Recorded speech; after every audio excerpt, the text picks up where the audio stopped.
The slave-turned-sultan Qutb al-Din Aibek was considered the kindest and most generous of the sultans. That is, until he committed the one act all former slaves viciously condemn. The first Sultan of Delhi was so generous that at one point he was nicknamed the giver of copper coins. During his sultanate, no soldier dared to even take a single blade of grass from the peasants. Severe punishments followed all those who would use force to take food from the villagers. Some would say Aibek's quick and sudden death was punishment for the heinous crimes he committed near the end of his life. Welcome to Uncharted History. Join us and peer into the life of a slave who became a powerful sultan through immense willpower and unwavering determination. Everyone laughed at the young boy who was sold on the slave market in Nishapur, but nobody was prepared for what he would become. Qutb al-Din Aibek was born in Turkestan in 1150. His family descended from the Turkic tribe of Aibek, which literally translates to Moon Lord in Turkic. Unfortunately for the little boy, life in 12th century Central Asia was extremely difficult, and Aibek soon found himself separated from his family. His captives took him to the slave market at Nishapur and sold him to the highest bidder.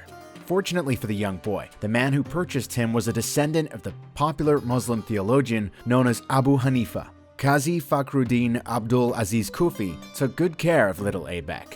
When the little slave boy and the Qazi's sons weren't reading or reciting the Quran, they were learning archery and riding horses. Despite being sold as a slave, Aibek had a good childhood. But all of that drastically changed when his master died. Filled with jealousy, the Qazi's sons kidnapped Aibek and sold him to a ruthless slave master. However, what Aibek's half-brother didn't know was that this young man was one of the luckiest people on the planet. Quickly after purchasing him, the slave master sold him to the Sultan of Ghori, Muhammad Ghori, and took him to Ghazni. The Sultan placed him in the slave household. Aibek was considered the property of the Sultan, but all that would soon change. Unlike other slaves, young Aibek was well-read and very intelligent, but it was his kindness that set him apart from the others. When the Ghorid Sultan gave lavish gifts to each of his slaves, only Aibek decided to share them with the other servants. For his generosity, the Sultan immediately promoted him to a higher rank. At one point, Aibek was appointed officer of the royal stables, and it was this position that paved the way for Aibek's legacy. While Aibek was maintaining the royal stables, Sultan Shah, the Khwarezmian ruler, attacked the Ghorid Sultanate. During one of the attacks, while Aibek was foraging for horse fodder, Sultan Shah's soldiers captured and put Aibek in a cage. Eventually, the Ghorid Sultanate won the war and freed Aibek, but his master never forgot the horrendous condition in which he found his favorite officer. From the time he was freed from his cage until 1192, very little is known about Aibek. We know that in the campaign against the Chahamanas during the First Battle of Tarain in 1191, the young slave rose to the rank of general in the Ghorid army. Despite suffering a defeat at the hands of the Chahamanas ruler, Muhammad Ghori was preparing for his revenge. During the Second Battle of Tarain in 1192, Aibek was head of the central army under the Ghorid Sultan, and with 120,000 soldiers, they managed to defeat an army of 3,000 elephants and 300,000 soldiers. After this decisive victory, Sultan Ghori made Aibek ruler of Chahamana at Kurram, modern-day Punjab, India. From the age of 42 until the age of 56, Aibek waged war in the name of the Ghorid Sultan.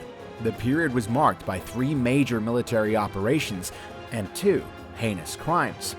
The first crime came shortly after Aibek's victory at the Battle of Tarain, when Jatwan, alleged leader of the Jats, attacked Hansi Fort in September 1192. The rebellion of Jatwan was successful, but when Aibek heard of the attack, he furiously marched his forces to the gates of the city, covering as much as 40 miles in one night. Before long, the powerful Aibek army laid waste to the Jatwan's forces, crushing the rebellion swiftly. Jatwan fled to Gujarat to seek refuge, but Aibek's wrath followed. After invading the city, Aibek killed Jatwan and forever tainted his legacy as a merciful leader. During the invasion, it seems as though Aibek forgot about his past. The one unspoken rule all former slaves have is to never enslave other people. And yet, according to Persian poet and historian Hassan Nizami, Aibek took as many as 20,000 slaves after his invasion. But this was just the beginning. The second major military operation began in Chahamana. After the conquests at Doab and Delhi, Sultan Muhammad Ghori called Aibak back to Ghazni, the capital of the Ghorid Sultanate. Aibak heeded the call of his sultan and stayed with him for 6 months to allegedly help the sultan plan their coming expansion. During his absence, Hari Raja, king from the Chahamana, took back control of the Chahamana territory that Aibak once conquered. After his return to Delhi, Aibak launched a violent counterattack, enslaving any enemy that wasn't killed in battle. Hari Raja knew he couldn't win against Aibak's armies and didn't consider enslavement a fitting fate for a former king, so he took his own life before the war ended. The third major military operation began in 1194, as Sultan Muhammad Ghori began his expansion towards India and the east, with 50,000 horses at his back. At the Big Battle of Chandawar, Sultan Ghori attacked the leader of the Gahadavala dynasty, Jayachandra. The two armies fought on the Yamuna River near Agra, and after the victory, Sultan Muhammad took control over most of North India. After all the wars in 1199, Aibak completed the construction of one of the biggest mosques at Ajmer, India, and began building the Victory Tower of Delhi, which wouldn't be completed for another 21 years, or 1220. From 1196 until 1206, the number of Aibak's victories grew, as did the number of enslaved civilians. But the climax of this enslavement spree was at the siege of Kalinjar in 1202. Aibak defeated the Chandela army and forced the king to pay a hefty tribute. In the aftermath, Aibak committed his second heinous crime when he took 50,000 people as slaves.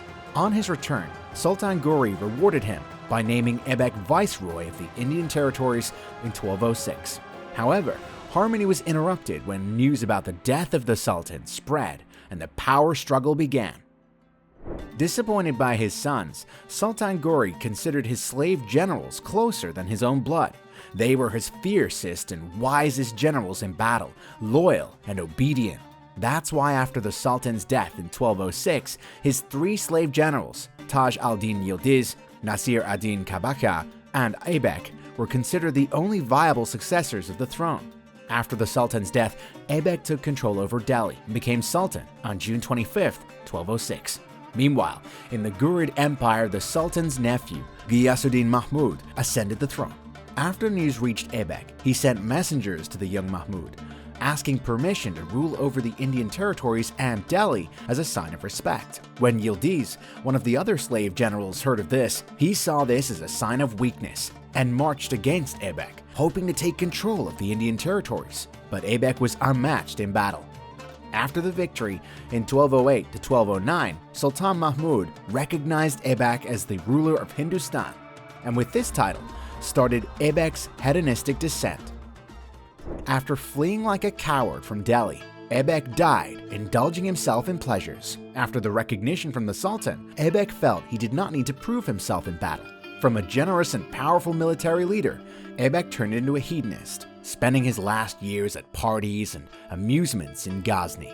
In hindsight, Aibek became an old man the young slave boy would have despised. The people of the city grew tired of Aibek's lavish spending. Yildiz saw this as an opportunity to chase Aibek from the city once again. Fortunately for him, when Aibek heard that Yildiz's forces were near Ghazni, he escaped to India through a narrow mountain pass. After getting to India, Aibek focused on consolidating power. He didn't want to expand the borders of his Indian territories. Instead, he moved the capital to Lahore, hoping to protect his territories from Yildiz's attacks. But it was in his new capital that the slave sultan lost his life. In 1210, at age 60, while playing a form of polo on horseback called chogan at Lahore, Aibek fell from his horse and died instantly. With only 3 daughters, Aibek had no successors to leave his sultanate to. The Turkic officers that were in Lahore decided to appoint Aram Shah as Aibek's successor. Some historians claim that Aram Shah was the son of Aibek, but this is very unlikely since all ancient records claim Aibek only had 3 daughters. As his newly renovated tomb rests in the Anarkali Bazaar in Lahore, Sultan Aibek will forever be remembered as a courageous, generous, and just man who was loyal to his masters, rising to the pinnacle of power and heading the first Sultanate of Delhi. Sultan Aibek's legacy could be considered the first rags-to-riches story, marred by personal struggles, dedication, and an unwavering will. The moment he became complacent, however, is the moment he lost everything. This is Uncharted History. See you in our next video.